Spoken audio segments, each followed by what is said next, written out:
You know the vocabulary, you understand English, but when it's time to speak, you freeze. You don't know what to say. The words just won't come out of your mouth. This used to happen to me all the time.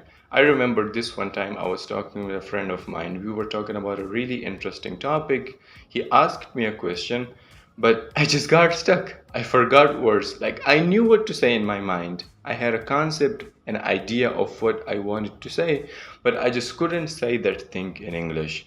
If this happens to you as well, a lot of people on YouTube and also other English teachers will tell you that this is because you don't know enough words or you lack vocabulary. Yes, true, it's one of the reasons, but it's not the only reason why you get stuck. Today, I'm going to share with you some other reasons why you get stuck and forget words, as well as I'll share with you some tips that really helped me become fluent and speak fluently without getting stuck and forgetting words. The first tip is that start thinking in English and stop translating. This is a big mistake a lot of beginners make. I made this mistake as well when I was a beginner.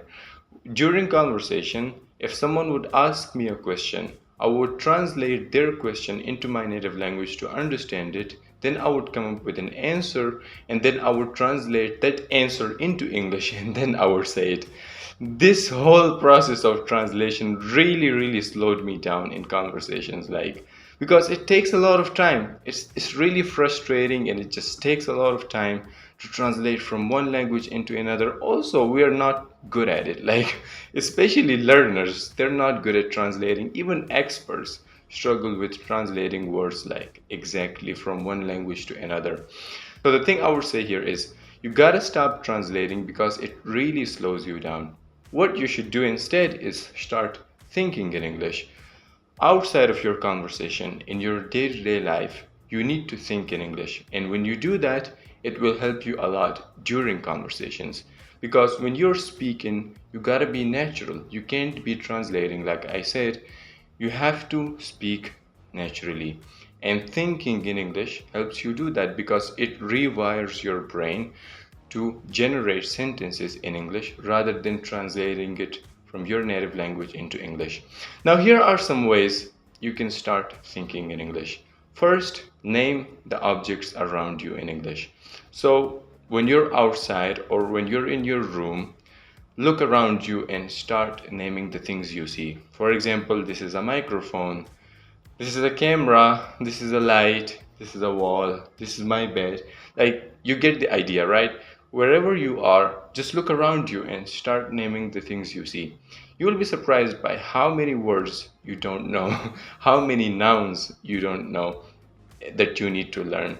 And whenever you come across something you don't know, you can just write it down somewhere with you, maybe in your phone or like on a piece of paper. And in the end of the day, you can like look those words up in a dictionary or something. So there's one way of thinking in English, and it's really easy. Everyone can do it. The second way to think in English is to describe your actions in English as you're doing them. So when you're walking, say I'm walking. When you're driving, say I'm driving. For example, right now I'm speaking, I'm recording a video, I'm helping you. Right now I'm teaching. You don't have to say those things like out loud to people. You can just think about them in your mind and make sentences. The third way to think in English, and it's very advanced, is to have conversations with yourself in English. I recommend doing this alone. So when you're alone, like sitting, imagine, like come up with a topic that you really like. Let's say football tournaments, right? It's a very bad example, but yeah, let's go with it. Football tournaments. Now imagine you're talking about this topic with someone. Make sentences about this topic. For example, how did the last match go? Which player scored the most? I really like this player. Ronaldo is my favorite. Who's better, Messi or Ronaldo? You get the idea, right? That's what you gotta do to think in English properly and effectively. It's a little bit advanced. If you're a beginner, I recommend starting with the first one and then slowly moving on to this one. The second tip I would give you to stop getting stuck and forgetting words during conversations is to prepare before conversations.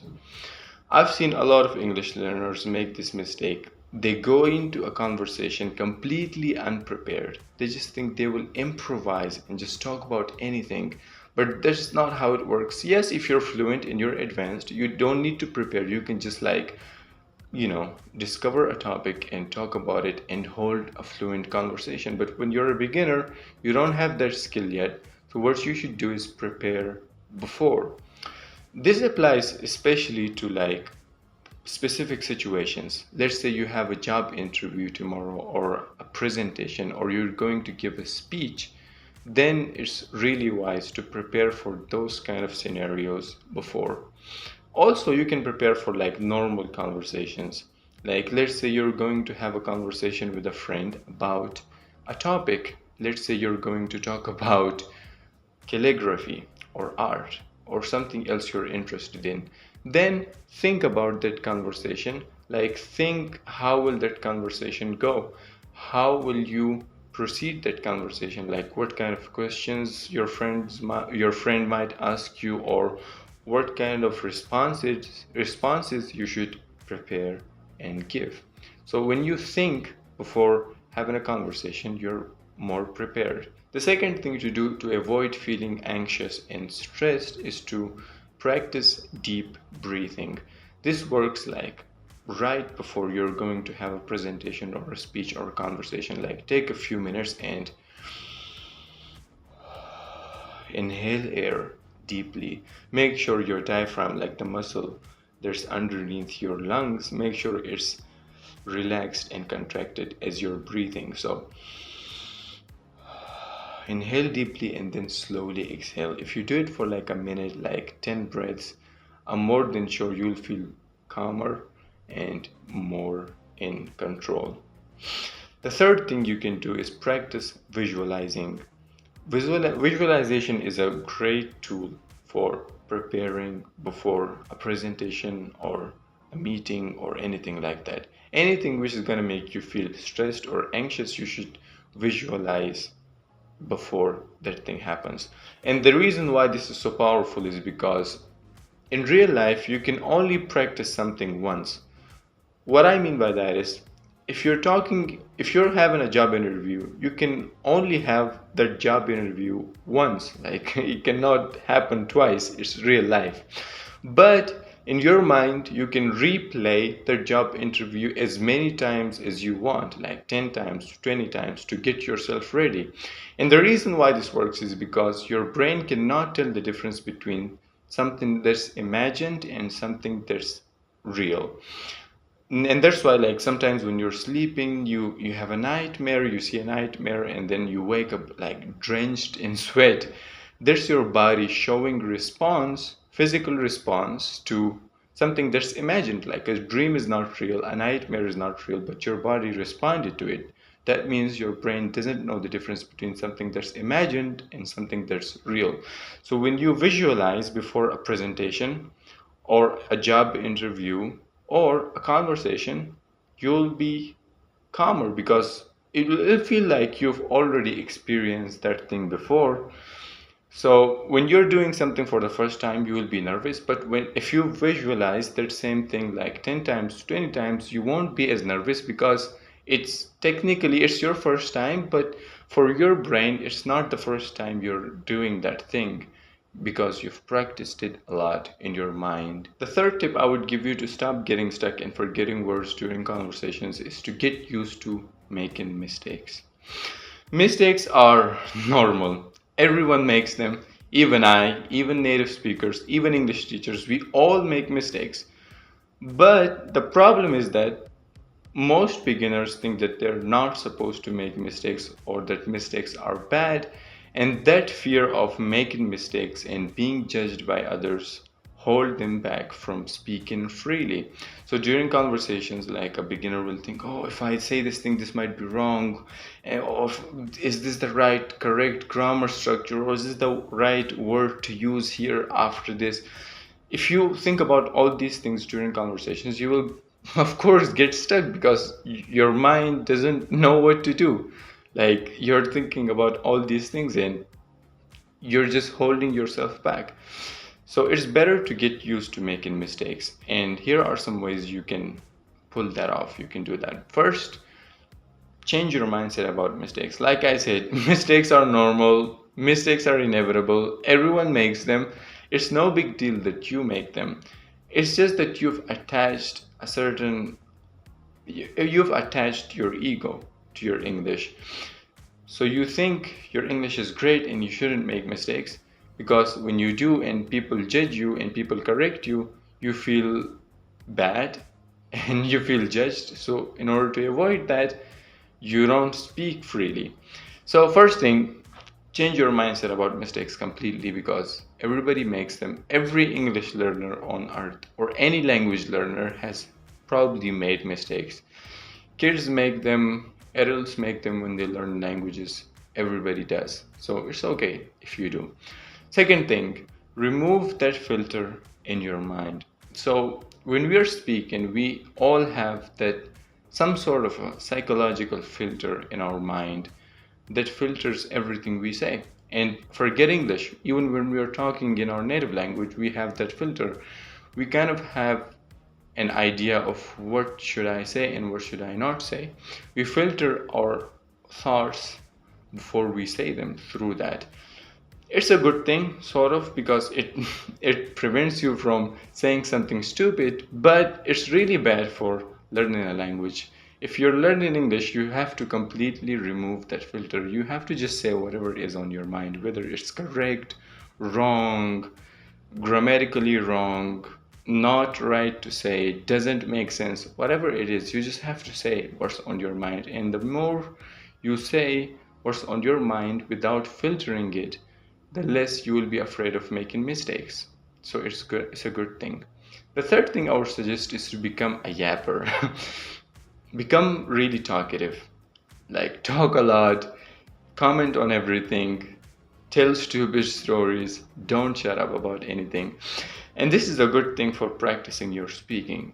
I had a teacher when I was in school, when I was a beginner learning English, and he was really well spoken. His spoken English was really good. And I asked him, like, hey sir, how did you improve your speaking? Because I really like it and it's really great. And he was like, when I was learning English, he said to me, when I was learning English, I was a yapper. I wouldn't shut up about anything. I would just like boom, boom, boom, talk, talk, talk. Um, it's sometimes annoying for others. People might not like you as much if you speak more, but overall, it's a good thing for your English to do. So become a chatterbox. Don't shut up. Comment on everything. Tell stories. Enjoy and just speak freely. The fourth tip is to do more active listening. One of the reasons why you get stuck and forget words is because you don't have enough vocabulary and you don't know the right expressions to say what's on your mind. If you have an idea, a message in your mind, and you don't have the right words to convey that message, how are you going to do it? You're not. It's just not possible. So improve your vocabulary, learn more phrases, idioms, and expressions. One of the methods many English teachers recommend you in that regard is that they tell you to memorize lists of vocabulary, or they tell you to learn 10 words every day from a dictionary. But in my opinion, there's like a really stupid way of learning vocabulary, because you're memorizing words that you're gonna forget 3 or 4 days later. It's not fun. You're not gonna remember those words anyway, so why learn them?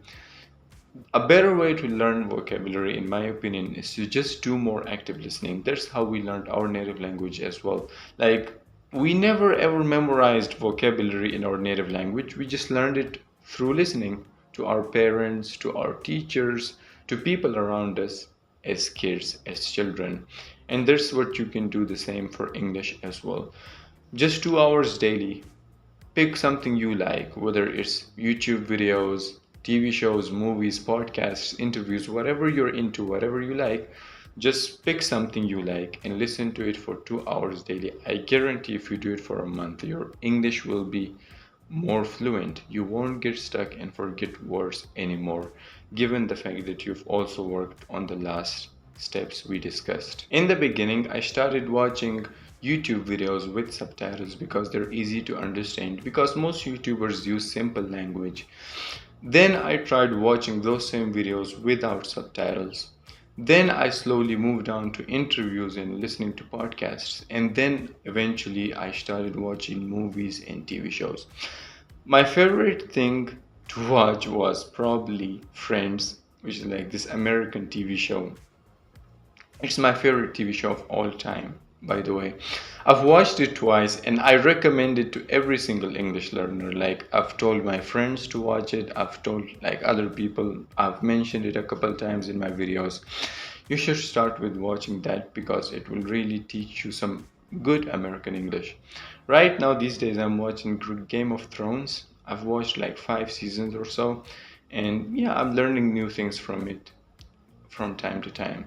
So, yeah, active listening is the way forward. Active listening is how you improve your vocabulary, it is how you learn new expressions, phrases, and idioms. So, let's say right now you get stuck, you forget words, you don't know what to say in conversations, the words just won't come out of your mouth. Well, don't panic. Like, your English is not necessarily bad. You're probably learning things, you've probably improved a lot, but your brain just needs time to get used to producing the language you're learning. You've been speaking your native language your whole life, like maybe if you're 20, you've been speaking it for like 18, 19 years. So like it's just gonna take some time to learn English as well. 6 months or a year or a few years.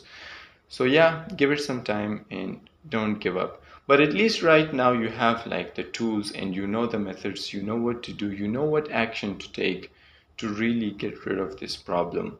That's why I encourage you to pick one of these tips, anyone you like. For example, you pick thinking in English. Do it for the next 5, 6 days and you will be shocked how much it will improve and help your English.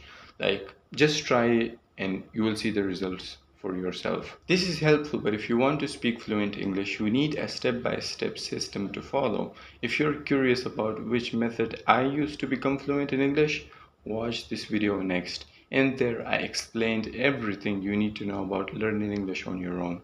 Okay, I hope this lesson was helpful. See you in the next one.